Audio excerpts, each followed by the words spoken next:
Assalamu alaikum wa rahmatullahi and welcome back to the channel. And today our topic is the big one, occasionalism. I know it's a bit of a different topic than we usually tackle. We usually tackle spiritual content, but this is somewhat of an intellectual content. And I will start by giving a very basic definition of occasionalism from the Islamic theological perspective. And the definition is literally that Allah subhanahu wa ta'ala does everything, every single thing. So everything in existence is either one of three things. It's either Allah Himself, it's His attributes, or His actions. Nothing else exists apart from these three. And in essence, what this is saying is that every single thing literally that occurs is the doing of Allah subhanahu wa ta'ala directly. There is no creative power apart from Allah subhanahu wa ta'ala, and it is a complete rejection of secondary causation. And one may ask, before we proceed, one may ask, where is the religious justification for this? We will talk about the intellectual, but do tell us, Mr. Ghazalian, where is the religious foundation of this principle? Well, the religious foundation is in every page of the Quran. The entire Quran is a testament to the position of occasionalism. So, for example, the Quran says that Allah created them and what they do. So it's Allah created you and what you do. And so what Allah is negating over here is that you create your actions yourself.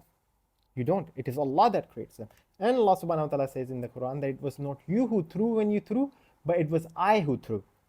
And this is referring to the Prophet sallallahu alaihi wasallam. So basically what Allah is negating over here is that when he sallallahu alaihi wasallam threw, it wasn't him who threw, but it was rather Allah subhanahu wa ta'ala who threw, which is, I don't know if there can be anything that is more explicit than that, but actually I do know there is one thing that is more explicit than that, and this is found in the ahadith, where the Prophet ﷺ literally he negates the existence of contagious diseases.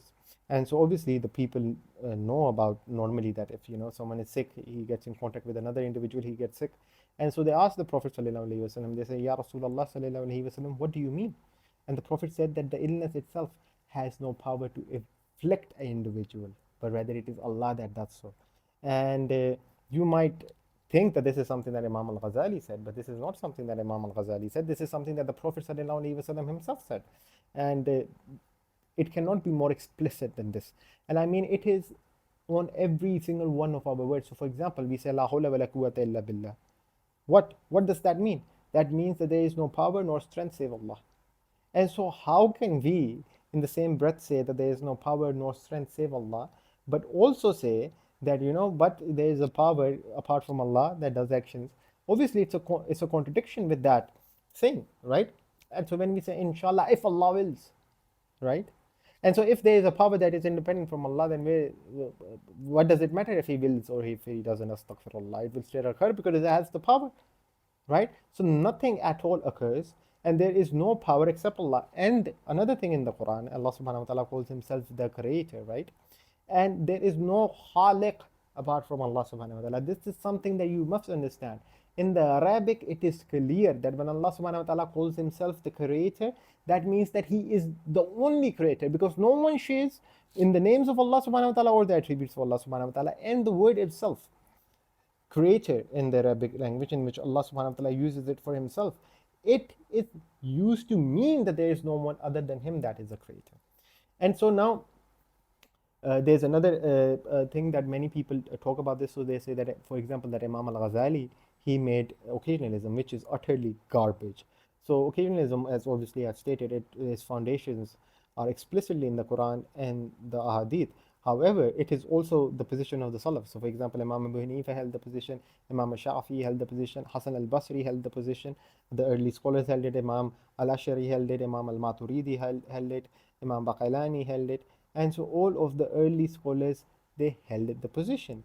And even Imam al-Ghazali's teacher himself, Imam Juwaini, he writes the literal position in Al-Rashad, which is one of the most beautiful works of Ash'ari theology that is done by him. And this was before Imam al-Ghazali, right? He's literally his teacher. And so occasionalism is the position, it's the first position. And actually the first ikhtilaf was on the power of Allah subhanahu wa ta'ala. It was the ikhtilaf between the Asharis, Maturidis and the Mu'tazila, in which the Mu'tazila, they had the position that there is nothing independent of Allah, but what happens is secondary causation. And the way that it occurs is that Allah places a power inside of a thing, and then and He sustains that power. So every moment He's sustaining that power, and that thing uses that power to do the action. And one may ask very simply, why does Allah need to do that? If Allah is the one who has to sustain it, if Allah is the one who has to put the power in it, why can't He just do it directly? And this is to just give you a very layman contention to it. Obviously, the contentions that the Asharis made were well more complicated than this, but this is just to bring it closer to you, the debate. But one thing that needs to be noted over here is that the Mu'tazila position is not kufr. It is heresy, yes, but it is not kufr. Why? Because they did not claim that anything is independent of Allah, nor did they claim that anything is self-sustaining, right? So only Allah is self-sustaining, and only Allah is independent. And so this is the position of the Mu'tazila. Now, obviously, they are dead. Apart from some people in Lums, Neo Mutazila, in actuality, they are dead. And then you have the position of certain individuals who don't know what they're talking about, who claim to be Muslims. So, for example, they would say that, thing functions on its own, it has its own power, and it acts by itself independently. Now, the problem with this position is not only that it's rationally extremely idiotic, but also that this is literal polytheism, it's shirk. And this is not only shirk according to the Sunnis, this is also shirk according to the Mu'tazila, this is also shirk according to the Falasifa, this is also shirk according to all of the different brands of Shiism, right? So it is shirk by everyone. Why? Because over here what you're doing is that you're giving things that are exclusive to the Creator, exclusive to Allah subhanahu wa ta'ala, to anyone, right? So for example, that you're calling anything independent, any action independent of Allah subhanahu wa ta'ala. Why? Because you're saying that the power is independent of Allah, right?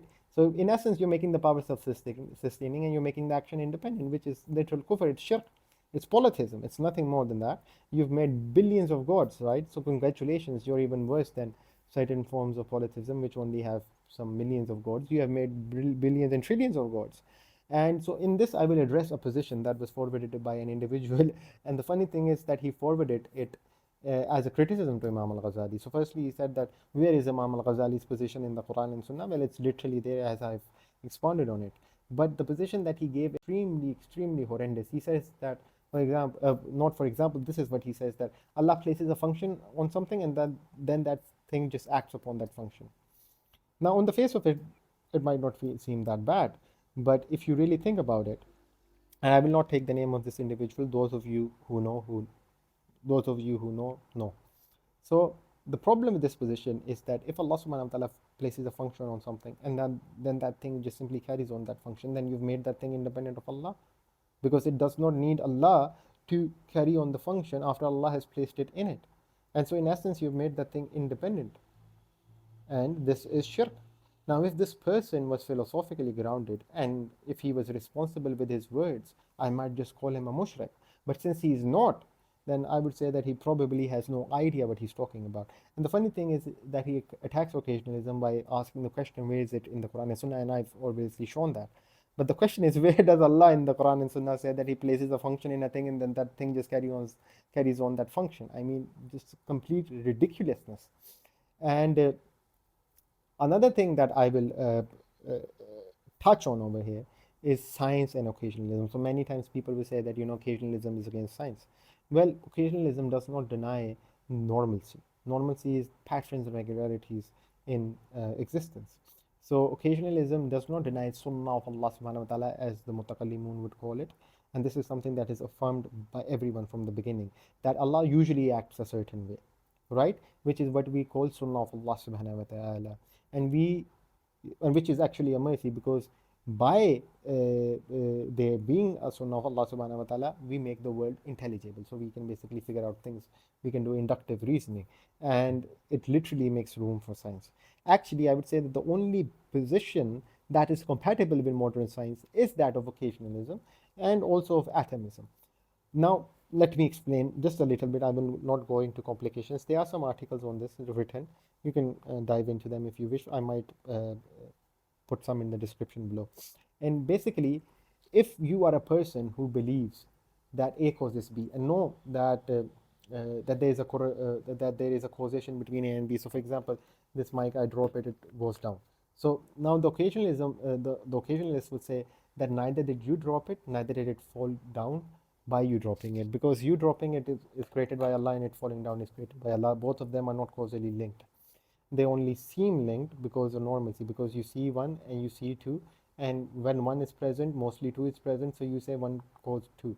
So A caused B. A and B is the better example. So you see A and you see B, and usually when there is A, there is B. So you say A caused B. But this is an argument from induction. It's not a rational argument. You're just arguing that since one thing is there and then another thing usually follows it, so therefore it caused it. This is a very weak form of reasoning. But this is largely the way that people reason. Actually, the argument they would go is that something by its essence causes something, which is an extremely idiotic argument.